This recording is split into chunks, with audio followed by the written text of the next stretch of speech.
Hey, Jerry, can you hear me? Could you do me a favor? I was supposed to do the maintenance of one of our old Medusa escape pod, but I'm stuck in the engine room fixing our damn reactor. Could you leave your cleaning trolley for a minute and help me out? Just get inside the pod. This pod is a piece of junk, not worth any maintenance, but I don't make the rules. Anyway, I was supposed to reassemble the oxygen system. Could you locate the oxygen system and open it? You should see 3 drawers against the wall. It's the top one. Yup, this is the one. As you can see, it's empty. All the components are behind you on the workbench. Just grab a couple so we can get started.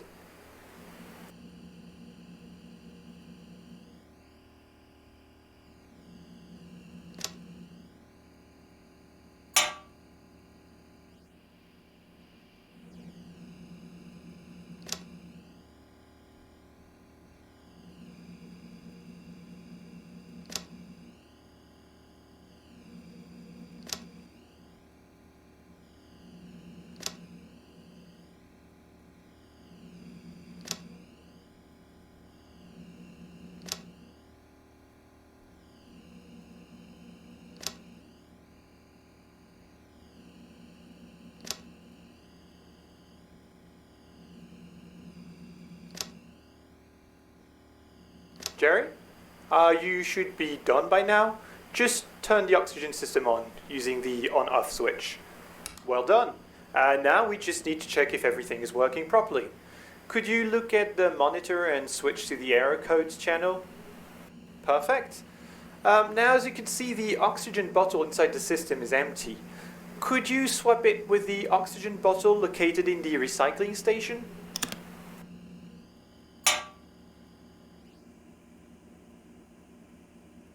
That's the one. The recycling station converts carbon dioxide into oxygen. Pretty useful, eh? Anyway, just replace the empty bottle with this. Alright, we're done. Thank you, Jerry. You can go back to your cleaning trolley. Wait, damn it, are you still there? You might have to climb a bit. You can grab a handle with your free hand to get closer to the leak. Well done. I'm not detecting any leak anymore. We're all good. Thanks for your help. Anyway, I gotta go. This damn reactor is driving me crazy.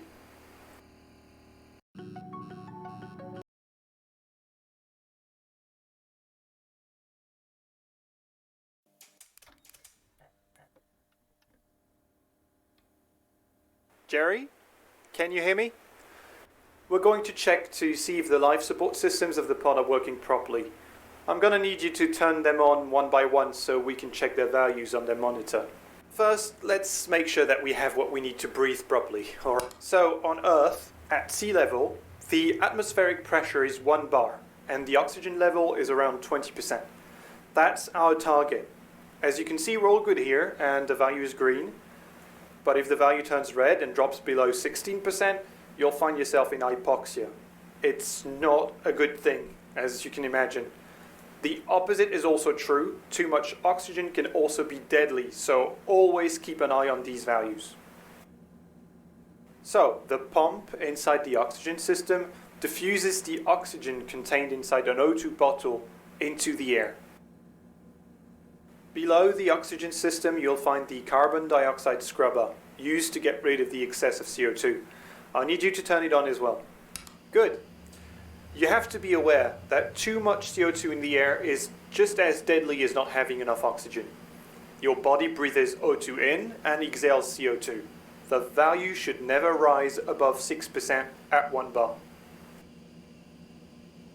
Now let's check the pressure generator just below the CO2 scrubber.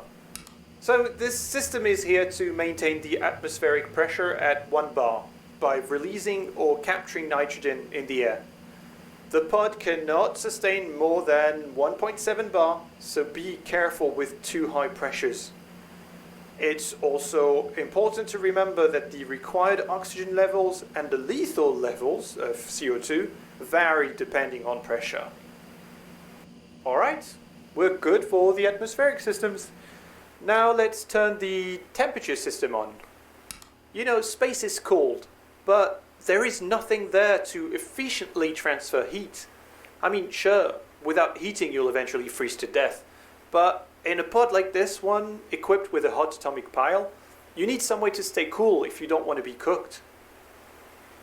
The temperature system uses power to produce heat and liquid nitrogen to cool the air. I can tell you that cooling the air is very important when you're running the atomic pile at full power. Alright, you should be feeling warmer now. Everything looks to be in order. Thanks for your help. You can go back to your work. And I have my own work to do to make sure our ship's reactor doesn't cook us all in the next few hours. See ya.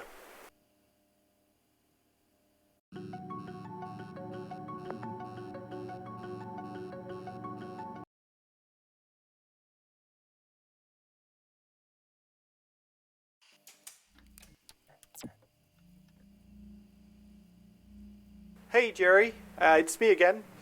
I need your help with the pod. So I'm going to cut the external power connection so we can test the new atomic pile. It's going to get dark in here, but don't worry, we'll bring life back to that old tin can, alright? Alright, I need you to find the main reactor. It's located on the ceiling above the gravity generator. I need you to open it. Yep, you got it. Now just turn it on, alright? Perfect. You shouldn't see much of a difference right away. It takes a moment for the atomic pile to warm up.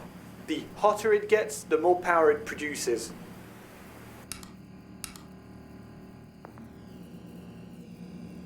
Do you see the ammeter below the generator?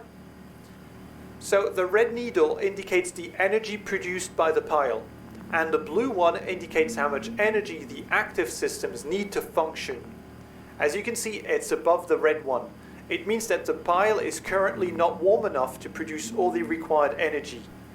Now, I'm going to remotely lock the pile temperature for some tests, but in normal circumstances, it's the processor plugged into the main generator that controls this temperature to provide the required amount of power. I guess I don't need to tell you what happens when it breaks down, huh? See? The pile temperature is stabilized and the needle is not moving anymore. Could you turn the main computer on so I can look at the system status?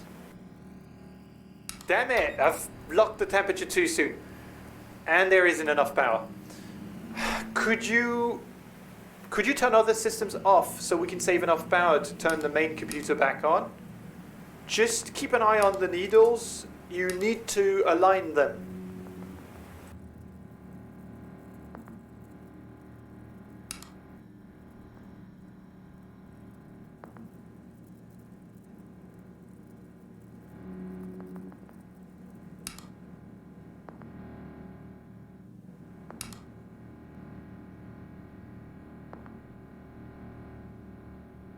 Perfect. I'm getting the data. Thank you. Oh. If you ever have to operate an atomic pile, keep in mind that it's slow, capricious, and that it can get very, very hot. So always make sure to... Anyway, it seems the new atomic pile is working fine. So that's it for me, and you can get back to your cleaning.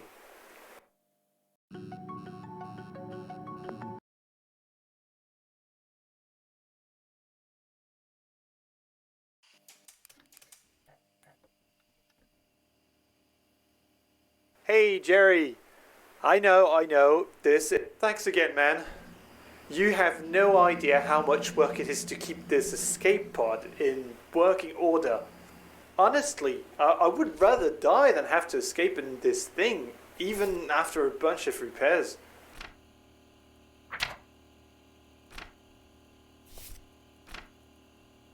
Anyway, the oxygen system has a problem and I need you to check the error codes channel on its monitor.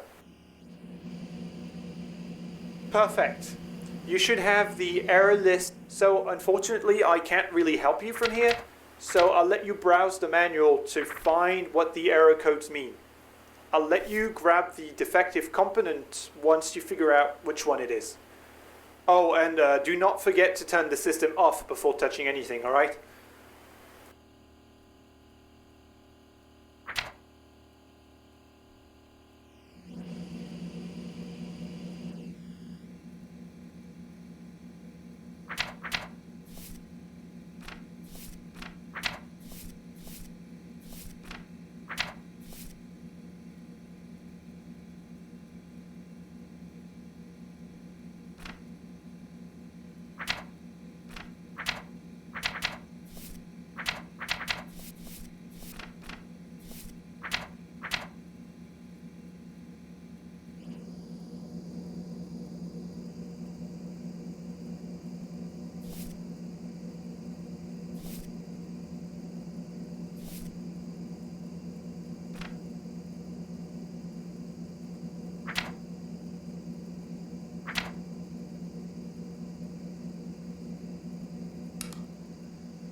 Yeah, I had a feeling this transformer wasn't working properly. I need you to use the repair station to fix it. Put the transformer inside it and it... Do you see the numbers on the repair station? So the top screen indicates how many spare parts are required to fix the components, and the bottom one how many you currently have. So we don't have enough. We need to dismantle something else to get more spare parts. Just take the transformer out of the repair station. Alright, so let's dismantle a component we don't need. I think I left a monitor on the workbench. Put it inside the repair station, close the door, and press the dismantle button. Well done. You now have enough spare parts to fix the transformer. You can throw the monitor away, it's dead now anyway. Just put the transformer inside the repair station and press repair.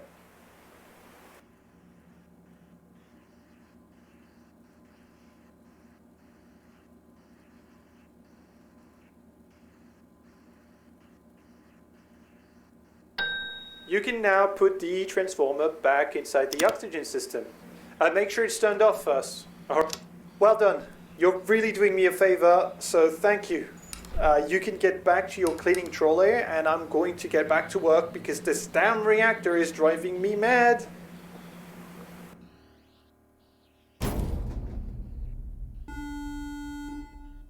Jerry, the ship's cooling system just failed. Warning. The reactor is going to blow. Meltdown imminent. You need to grab as many components as you can in the storage rooms and evacuate This is not a drill. right now.